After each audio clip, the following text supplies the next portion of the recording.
네, 윤석열의 국어사전은 따로 있는 것 같습니다.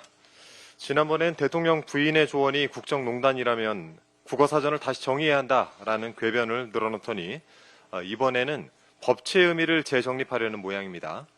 내란 혐의와 관련해 윤석열의 조사 출석 여부를 두고 석동현 변호사가 어제 이렇게 말했다고 합니다. 부른다고 가는 게 법치가 아니다. 두 길을 의심했습니다. 형사소송법 제200조 피의자의 출석 요구 조항에 따르면 수사에 필요할 때는 피의자의 출석을 요구하여 진술을 듣도록 하고 있습니다.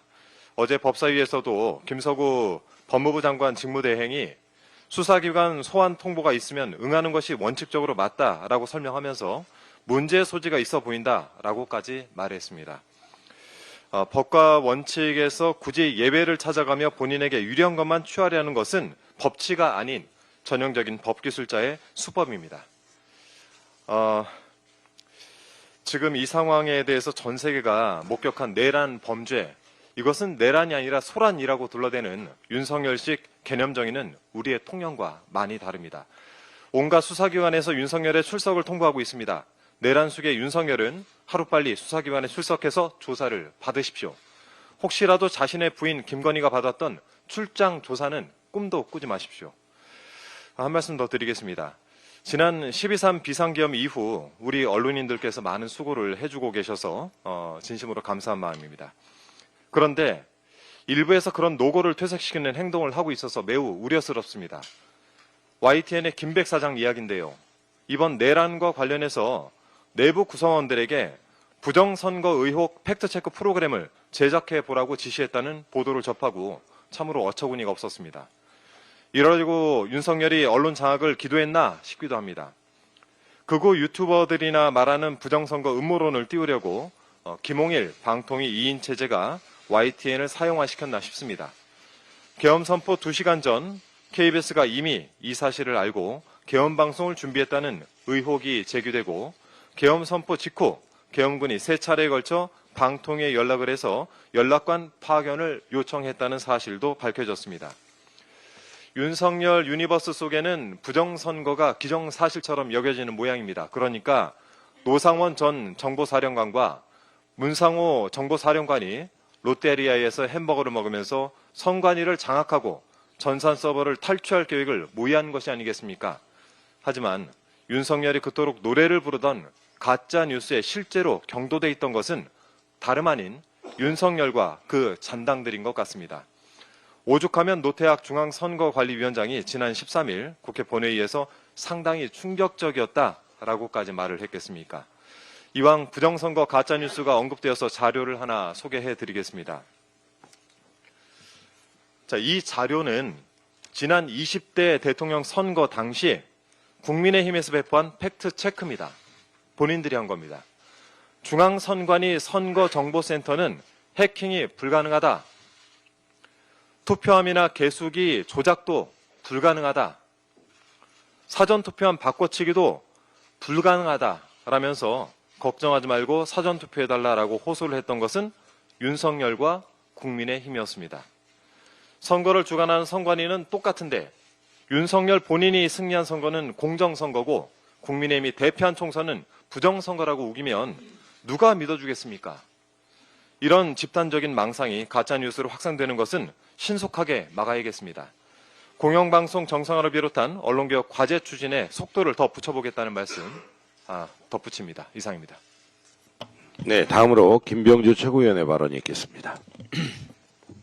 네, 국방일보는 군 장병들이 매일매일 보는 신문이고 또 수요일 날은 정신교육 교재로 쓰는 아주 중요한 신문입니다. 그런데 말입니다. 12월 화면 한번 봐주십시오. 12월 13일자 비상계엄이 있고 나서 10일 후입니다. 국방일보 일면입니다. 국회에 군병력을 투입한 건 질서 유지를 위한 것이라고 강조합니다. 내란이란 두 글자는 보이지도 않습니다. 이면은 더 심각합니다. 비상계엄은 고도의 정치적인 판단이자 통치행위라는 내용 일색입니다. 이것만 보면 내란숙의 윤석열의 계엄 선포는 매우 정당한 결정으로 보입니다. 한마디로 범죄를 미화한 것입니다. 내란을 미화한 것입니다. 다시 이런 상황이 일어나면은 내란에 동조하라는 거랑 똑같습니다. 이 정도면 국방일보가 아니라 내란 동조일보 아닙니까? 이것을 체크해 보니까 그 뒤에는 윤석열 캠프 출신의 최모 국방홍보원장이 있었습니다.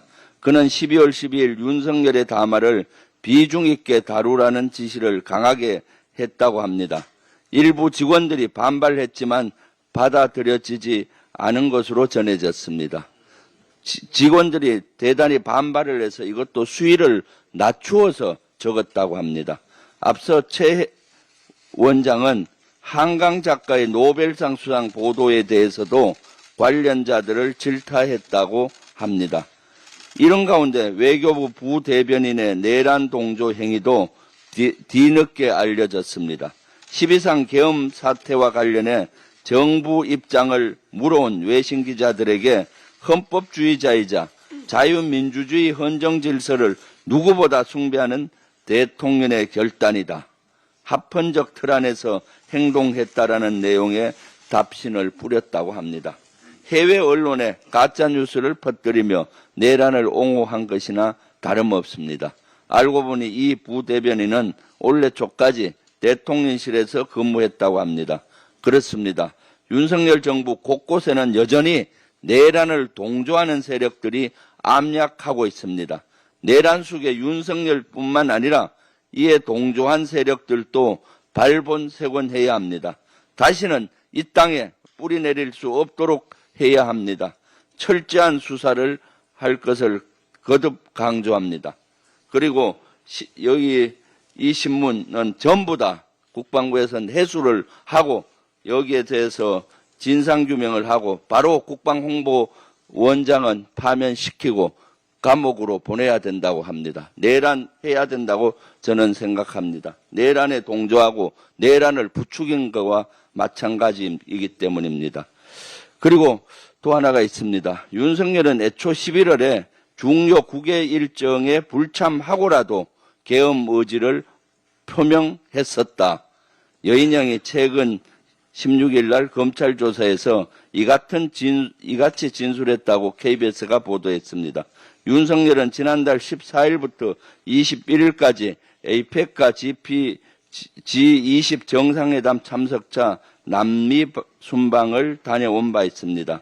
순방이 시작되는 14일이나 그 이전에 계엄을 선포하려고 했다는 얘기입니다. 제가 제보를 받은 것을 계속 얘기를 했는데 퍼즐이 이제 맞춰집니다. HID 요원들이 실제 5명 정도 속초에 있는 인원들이 소집 리스트가 만들어졌고 이 인원들에게 11월 7일부터 14일까지는 휴가를 보내지 말라는 지시가 있었습니다. 에이펙 가기 직전이었습니다. 결국 그 기간에 1차 계엄을 시도하려다가 포기한 것이 아닌가 보입니다.